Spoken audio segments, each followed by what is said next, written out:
Hi, hello. So it is February 8th, 2024. Sasha Navar here coming to you with another video. So I am doing some deep work here in my little corner. For some reason, I'm like really digging this corner right now. It might change, but that's not the point of this video. The point of this video is I want to document this moment. So I've been listening to a lot of Earl Nightingale. I've been listening to a lot of things, but Earl Nightingale is on repeat in a loop right now. Specifically, his audio on The Strangest Secret. It is recommended that you listen to it at least one time a day, ideally 2 times a day. So I've been listening to it 1 time a day in the morning while I brush my teeth, do my dry brushing, do my oil pulling, make my bed, and then get on with the day. So I've been listening to it nonstop.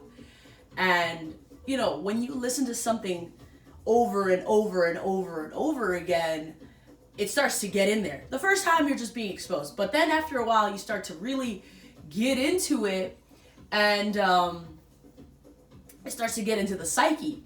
And so in the background there's some African percussion music, and there's a reason for that. I just wanted to document this moment with the energy, because right before I recorded this video, I was, like I said, I was in my deep work, studying, reading, writing, and I wanted to put on some music. First it was started with some mellow, peaceful piano music, and it was really getting me in my bag of gratitude. You know what I'm saying? When I'm deeply, deeply present and deeply, deeply grateful, I get really emotional, which is a beautiful thing. But I didn't want to be taken by that energy. As grateful as I am to be able to feel that and be aware of that, I'm like, okay, I need something a little bit more upbeat. And thank God, and I'm so serious, thank God for my awareness. Thank God for my ability to be present. Thank God for my ability to know where and how I can shift my energy to provide me with the things that I need to create the things that I want. Damn, dropping gems already. Y'all hear me? Anyways, so and it's like 10 in the morning. I've been awake since 6 in the morning. Anyways, so right. So I put on some upbeat lo-fi, because that's my jam. Usually lo-fi is my jam, but lo-fi be a little too theta, too delta, too mellow, and I needed something a little bit more upbeat, like I mentioned.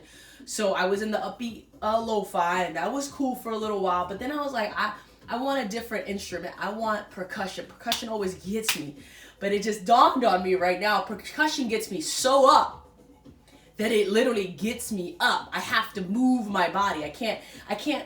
With percussions, I've just realized, been made aware of, I cannot sit in an intellectual, mental space with percussion.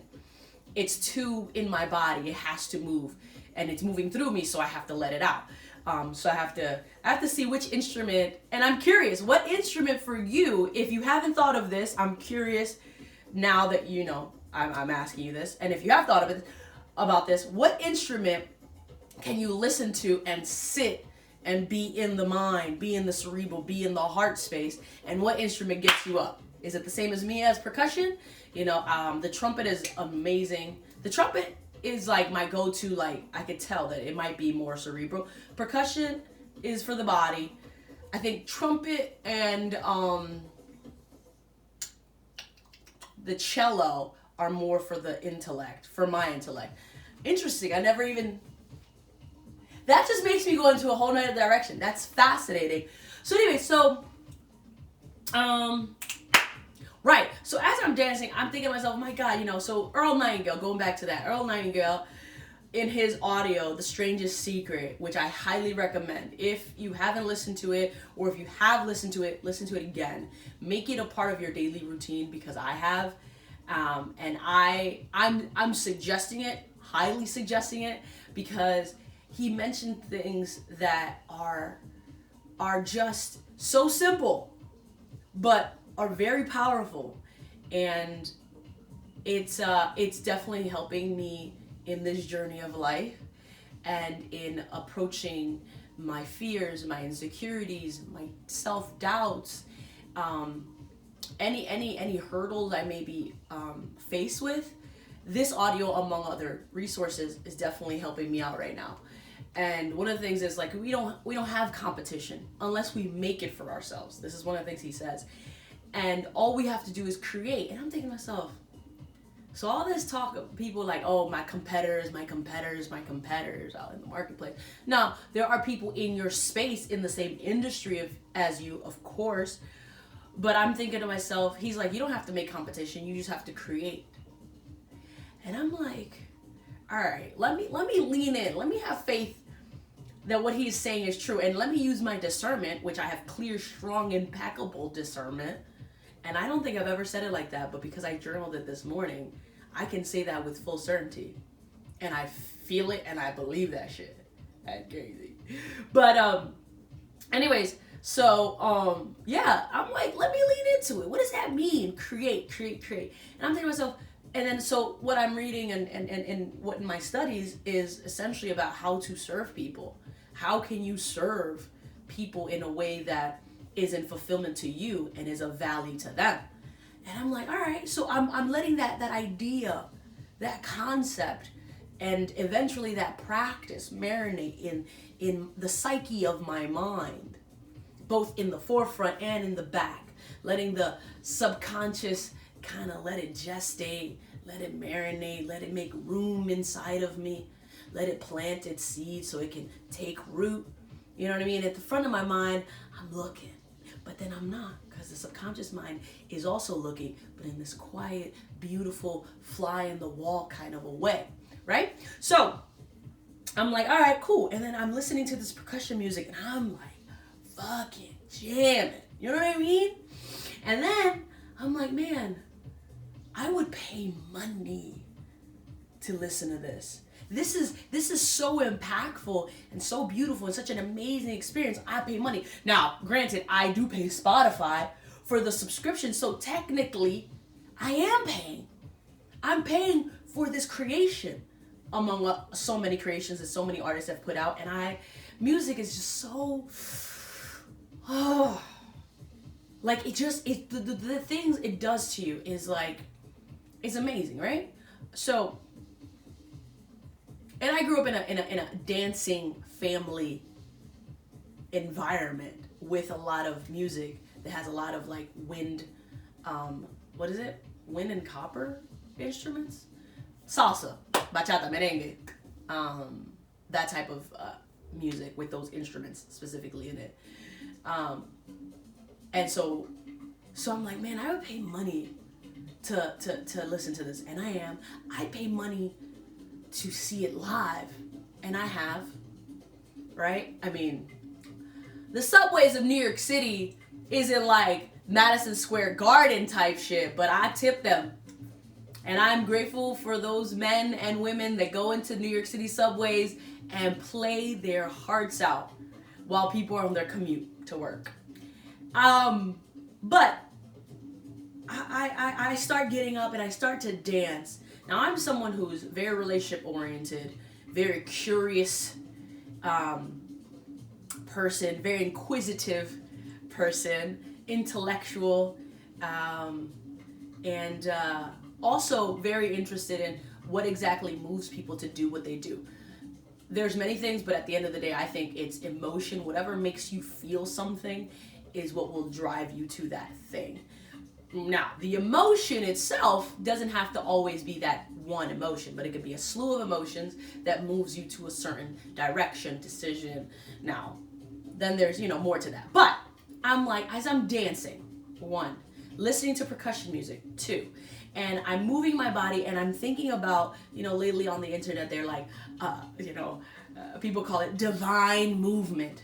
When you release, trauma from your body through the hips. And in my mind, I'm like, I've been moving my hips since I was a little girl.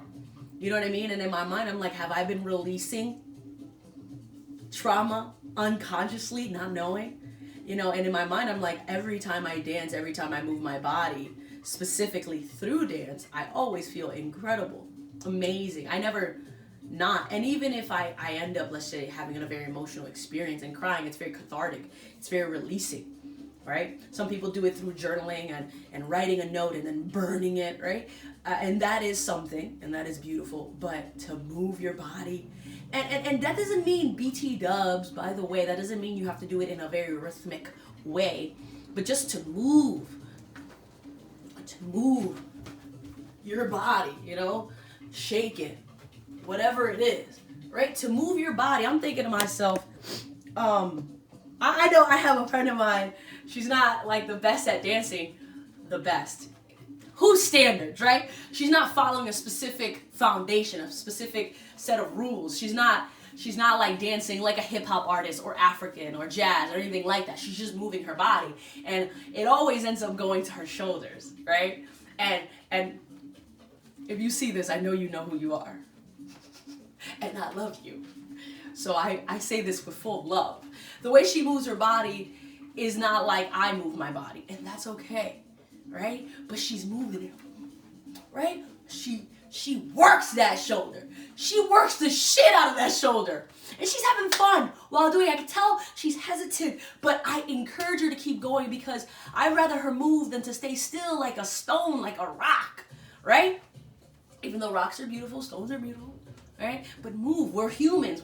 We have these limbs. We have this body to move around. Can you tell that I'm hyped up? Anyways, I also had like 1.5 cup of coffee with some coconut oil, some butter, and I put some cheese in that. That's for a whole nother video. But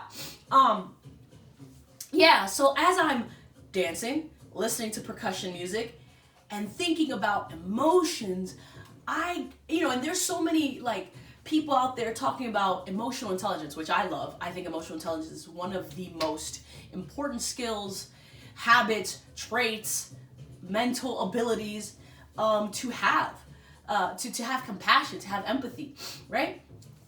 And people teach about anger and how to release anger, how to let anger in. Anger has been a very interesting emotion for me to navigate. It's a very personal story, but I don't want to get into that right now. You know what I'm saying? Anyways, but as I'm doing this, I'm like, what can I create that is of interest to me, fascination to me, that is all encompassing, that is valuable to other people, that I've seen, heard, and observed, that is valuable to other people. And I'm thinking to myself, anything to do with the body and health and moving and releasing, right? Because a lot of us, when we're born, right? When we're born, we're like sponges, so to speak, metaphorically speaking. We're just soaking it in because we're empty vessels.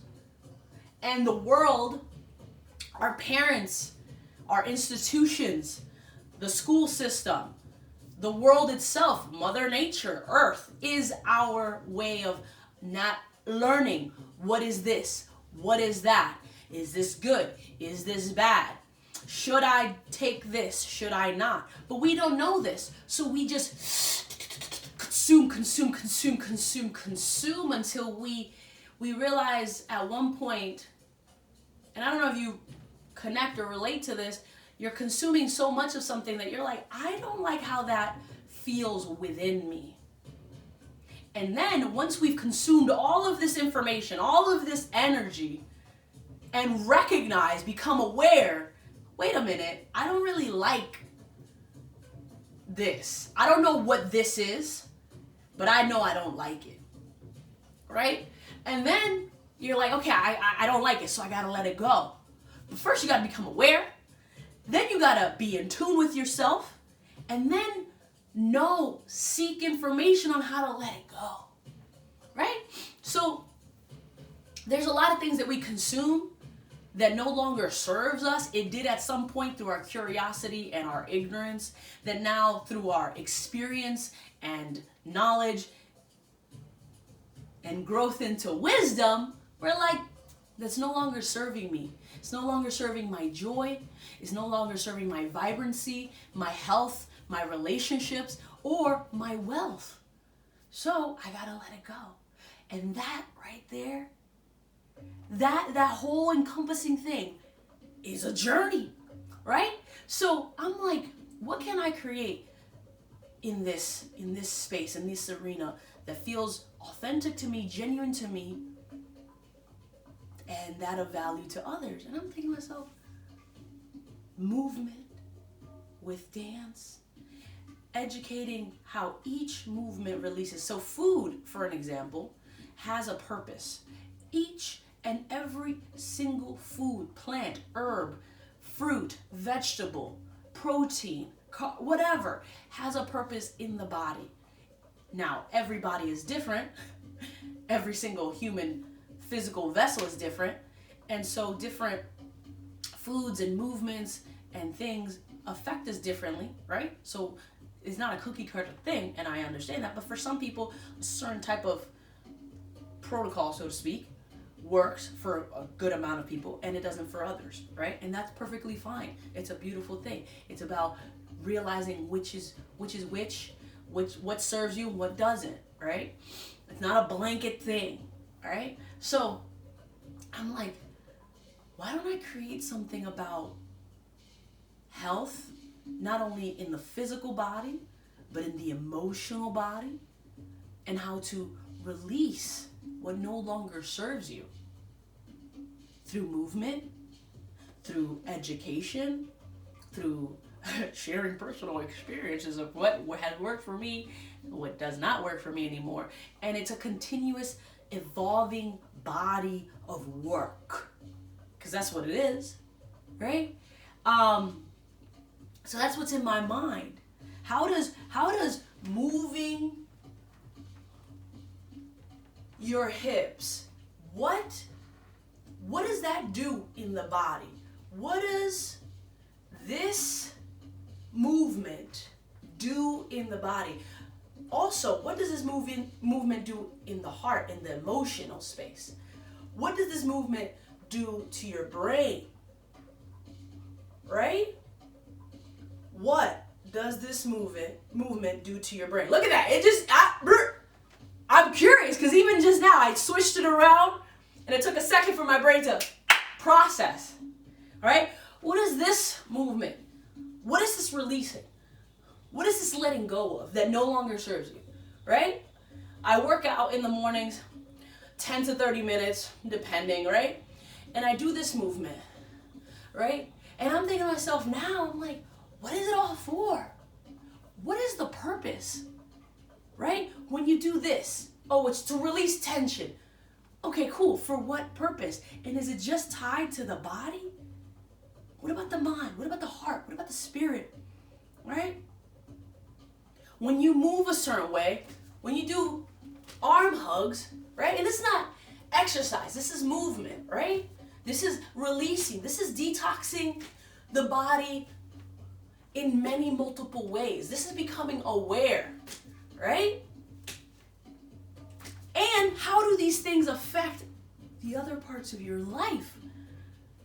How does movement, releasing, detoxing, awareness, evolving, how does that affect your interactions with other people? How does that affect your interactions with your money? How does that affect your interaction with the problems that you face? How does this affect you? How does it benefit you?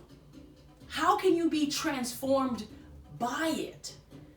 What kind of transformation can happen to you because you engage in purposeful, deliberate, intentional awareness of letting go and detoxing your body of what no longer serves you?